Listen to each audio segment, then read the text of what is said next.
Okay, let's go to our next question. Our next question is given to us by Ranta. Ranta, your question is a hyperbola with that ugly negative in front. So this is double trouble.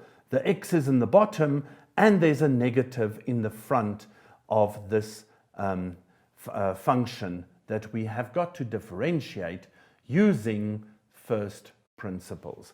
Now, in case you forgot, remember the first principles, you have to write down the definition at least once in your answer. Okay, now I usually, especially with ones like these that are designed to catch you, I first work out the average gradient, get it ready, simplified, write it as clean as what I can, and then I bring the definition in. Let's have a look. They've given us f of x is minus 2 over x. So that's the one y value. We go h units away and we want f of x plus h. Now that will be minus 2 times x plus h. You'll see now I am going to take the difference. F of x plus h minus f of x. So for those of you that know your first principles, remember, what is a derivative?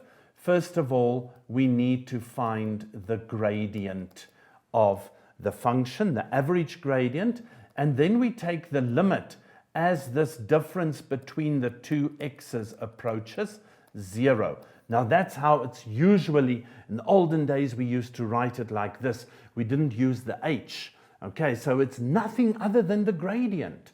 The delta x represents the distance between the two x values, which we nowadays talk about as h. Okay, so I need to find this first. I'm going to first of all do that, and then I'm going to divide. Why am I choosing to do this? Because I have an ugly fraction over here, and I don't want to stumble over my fraction. So f of x plus h is minus 2 over x plus h minus, now be careful, there's going to be a double negative. You can see why I said this is double trouble. Okay, so we want to treat the negative with gloves on so that we don't slip over it. This then gives us an LCD of x multiplied by x plus h in this case. Okay, over here we are short. Let's see, we must multiply this with x, so we need to multiply the top with x. This denominator needs an x plus h, so we're going to multiply that numerator with an x plus h. Folks, you can see why I am saying do this separately. Okay, you don't want to sit with double-decker fractions. That goes from the top of your page to the bottom. Okay, let's have a look here.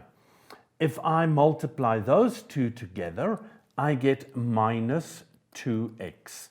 This negative times that negative becomes a positive 2, and I still need to multiply it with x plus h. So far, not a single error. Okay, so let's multiply in minus 2x. That becomes plus 2x, which we thank the stars for because now that disappears, plus another 2h over x times x plus h. Now you will notice, matrix, I am not multiplying the denominator out at all. Why is that so? Because we know that somewhere in the denominator there's going to be an h that's going to cancel with something that's left in the numerator. Okay, so let's clean this up.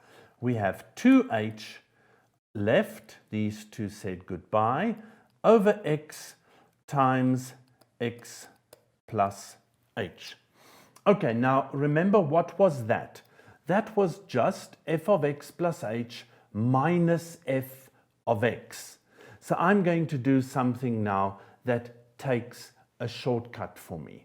I now have to divide that by h.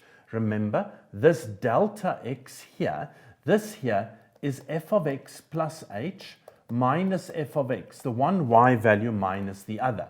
And this here is the distance between the y values.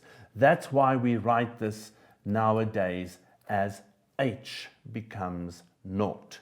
Okay, so look at what I'm going to do. You know that if I take 3 and I divide 3 by 2, it is the same as saying 3 multiplied by 1 over 2. Okay, that's truth for anything that I'm dividing. I can multiply with its reciprocal. Okay, so here I've got to divide by h. So all I'm going to do is I'm going to say, you know what, I'm going to multiply with 1 over h. Now that means everything here still has to multiply with that 1 over h. But what's beautiful here is that I'm leaving this for last. I'm not going to do it while I need to contend with the ugly fraction and with the negative that comes with that fraction, Ranta. Okay, so let's see. If I multiply this with 1 over h, look at the next magic that's going to happen. That h cancels the h at the top, and I'm finally left with 2 divided by x times x plus h. And still, I have not multiplied out my denominator, folks. Why do you want to multiply it out? You're going to factorize it in any case again to get the h out. So you might as well just leave it like that. Okay, so now we're ready. We can now differentiate. So we say, okay, there we go. Our first derivative with respect to x is the limit when h is approaching 0 of f of x plus h. Remember, I said your definition must appear at least once. So instead of starting with this, you bring it in once you've finished simplifying that ugly fraction with the x in the denominator. Okay, so what was that? This whole thing reduced to that. So it is the limit when h approaches 0 of 2 over x times x plus h. Okay, and all that's left for me is to make this h a 0. I've got x over x, so the result here would be 2 divided by x times x, which is indeed x squared. Folks, please remember my tip. You are not going to do all of this with the definition from the start.